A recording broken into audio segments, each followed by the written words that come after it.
আমি বিয়ে করছি সংসার করার জন্য। যদি ওই সংসার নাই করতাম, ইচ্ছা নাই থাকতো, ওর চেহারা ওর ফেস আমি কাউরে দেখাইতাম না, 1 মাস রাখতাম, রেখে ধরে ছেড়ে দিতাম। এরকম হয় আমার সাথে, আমি কিভাবে সংসার করবো, আমার বউ কিভাবে থাকবে আপনারা বলেন তো?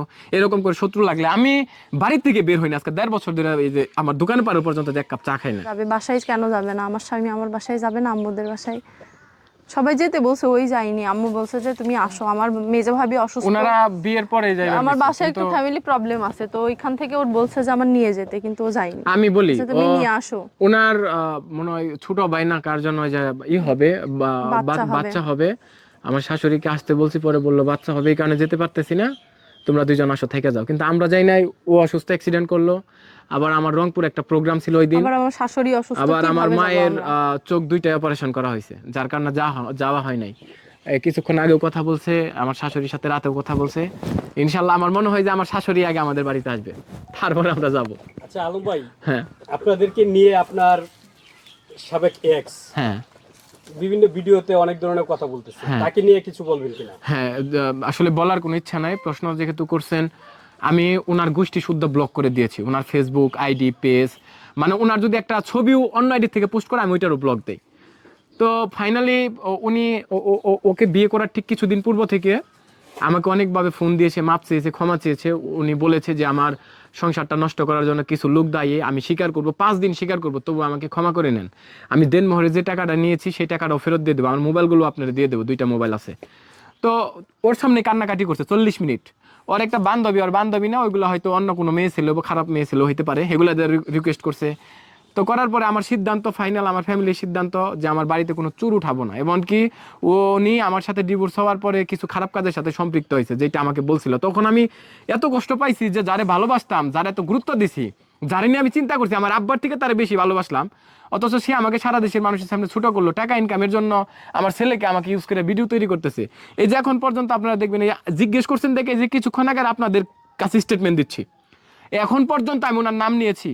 উনি পোস্ট করেছে কয়েকটা আইডি থেকে, ফেক আইডি থেকে, আমার ওয়াইফের মধ্যে কাউরে বলে জাদুটোনা করে একজনের পৃথিবীর থেকে বিদায় করে দিব, আর আমাদের সম্পর্ক বিচ্ছিন্ন করে দিব। আমার বাড়িতে যেটা না হয়েছে এই পর্যন্ত, এই প্রথম বিয়ের 2য় দিন যেটা হয়েছে, এখানে জামা কাপড় শুকাই দিছিলাম, ওর বিয়ের 2য় দিন ওর এক জায়গায় থেকে একটু জামা কাইটা নিয়ে গেছে। যদি এইরকম হয় আমার সাথে, আমি কিভাবে সংসার করবো, আমার বউ কিভাবে থাকবে আপনারা বলেন তো? এরকম করে শত্রু লাগলে আমি বাড়ির থেকে বের হই না। আজকে 1.5 বছর ধরে এই যে আমার দোকানে পারো পর্যন্ত এক কাপ চা খাই না। সো এখানে উনি যে আমার ব্যাপারে যে কথাগুলো বলতেছে, কিংবা ওনার ব্যাপারে বলতেছে, আমার প্রশ্ন হচ্ছে ওনার এত জ্বলবে কেন? এখানে তো জ্বলার কিছুই নাই।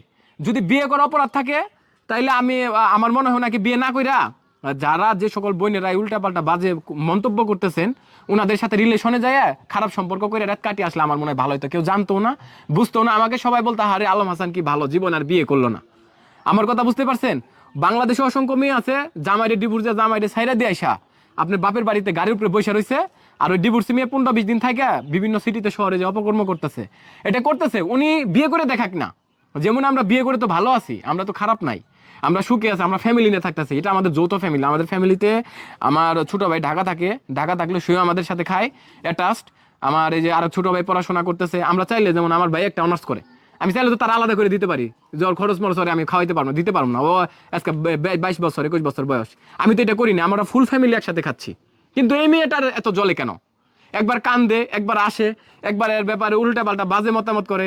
একবার আমি একটা ছবি দেখলাম, কি জানেন, উনি প্রাইভেট কারে বসা, আর এক ছেলে বিছানায় শোয়া। সেই প্রাইভেট কারের বসার ছবি না বিছানা শোয়ার ছবির লগে মনে করেন আপনি অ্যাটাচ করে ছবি বানাইছে। আর ওনার যে বিষয়টা, ওনার কিন্তু আগে একটা বিয়ে হয়েছিল, আপনারা জিজ্ঞেস করেন, ক্লিয়ার করি। তো বিয়ে হওয়ার সুবাদে ওইখানে ওনার ছবি আছে, কিছু ভিডিও আছে ওনার হাজবেন্ডের, কিংবা তখনকার মোবাইলে ওই টিকটক ওই আইডিতে, সেইগুলো ডাউনলোড করে হইতে পারে ওনার ফ্রেন্ড, ওনার কলিগ, অথবা ওনার আগের কিছু হইতে পারে। ওনাকেও আমি বলবো যে কারো সংসার, কারো লাইফ নষ্ট করার প্রয়োজন নাই। আর আমার ওয়াইফ, আমি ওরা অনেক ভালোবাসি সত্যিকার অর্থে। ওর যখন গত 2 দিন আগে আমার মোটর সাইকেলে উঠতে যায়, কাইটায় পড়ছে, রানিং অবস্থা না, তো ওর আমি হসপিটালে যাই, ওইখানে যারা ছিল ওনারা জানে। তো এখানে একটা কথা বলতে চাই, সেটা হচ্ছে আমি যেহেতু ওরে ভালোবাসি, ও আমারে ভালোবাসি। কালকে একটা ধমক দিছি, খুব কান্না করছে, আমাদের সংসারটাকে নষ্ট করার চেষ্টা করবেন না। আর আমি বিয়ে করছি সংসার করার জন্য। যদি ওই সংসার নাই করতাম, ইচ্ছা নাই থাকতো, ওর চেহারা ওর ফেস আমি কাউরে দেখাইতাম না, 1 মাস রাখতাম, রেখে ধরে ছেড়ে দিতাম। আর আরেকটা পয়েন্ট দিচ্ছি, ফার্দার ধরেন আমার ওর নিয়ে সংসার করার ইচ্ছা নাই এরকম কিছু, তাহলে ও যখন আমাকে বললো যে আমাকে যা দেন মোহর দিবেন তার সম্পূর্ণ টাকা আপনিই করে দেন, কি বলে এই ওয়াসিল করে দেন, ওয়াসিল কি আমি মন থেকে মাফ করে মানে ওয়াসিল করে দেন। আপনার এখানে খালি টাকা লেখার আপনি যত ইচ্ছা লেখেন, টাকা কেন লাগবে? 1 লাখ লেখেন, 50,000 লেখেন, 10,000 লেখেন, যেমন চাই লেখেন, আমার 1 টাকাও দিতে হইব না, ওইখানে লেখেন যে টাকা পরিশোধ। ও নিজে বলছে, পরে আমি টাকাটা বাড়িয়ে দিয়া আমি মনে করেন আমি কইছি না এটা ঠিক হইব না, ঠিক আছে ও আপনি এইভাবে কাজীরে কইছি এইভাবে লেখেন, ওইটা ভিডিওতেও আছে। পরে যারা ছিল তারাও জানে, কিন্তু ওর যদি সংসার করার ইচ্ছা না থাকতো ও কিন্তু বলতো না যে ওয়াসিল লেখেন, ও বলতো যে কাবিন দেন মোহর করেন। অথচ আপনার ফেসবুক স্ট্যাটাস দিচ্ছে কি ও আমাকে 15 লক্ষ টাকার বিনিময়ে 15 লক্ষ টাকা দিয়ে 1 বছরের কন্টাকে ও আমাকে বিয়ে করছে, 1 বছর পর চলে যাইবো। আমার জীবনকে এখন নাটক খেলা, 30 আমার বয়স চলতেছে, চুলে পাক ধরছে, আমি কি আরেকটা বিয়ে করব, আরেকজনকে নিয়ে সংসার করব? আরে ভাই যখন আমি বিয়ে করছি, যখন আমি কবুল বলি, তখন আমার মাথায় একটা জিনিসই কাজ করছে যে আমি জীবনেও ভাবি নাই আমার 3টা বিয়ে করতে হবে, ও আমার ওয়াইফ হবে। শর্মিলা ওনাকে যখন বিয়ে করছিলাম ওনার আগে, আমি কোনোদিন ভাবি নাই উনি যদি চুরি না করতো, আমার নামে মিথ্যা অপবাদ না দিত, ওনার আমি ক্ষমা করে দিতাম।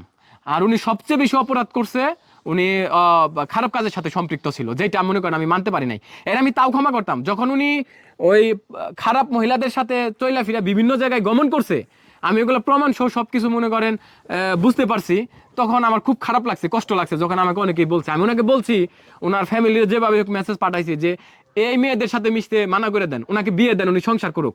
আমার নিজেরও খারাপ লাগে যে যাকে তো ভালোবাসতাম, যাকে নিয়ে সংসার করতে চাইছি, সে আজকে খারাপ পথে খারাপ দিকে ধাবিত হয়েছে। একটা মেয়ের চলাফেরা, অ্যাক্টিভিটিস, কথাবার্তা, বাচনভঙ্গি, পোশাক আশাক দেখলেই বোঝা যায় যে কোন জায়গায় সে কি করতেছে, কিভাবে চলতেছে। আপনারা তো সারা দেশে ঘুরেন ফিরেন, আপনারা জানেন।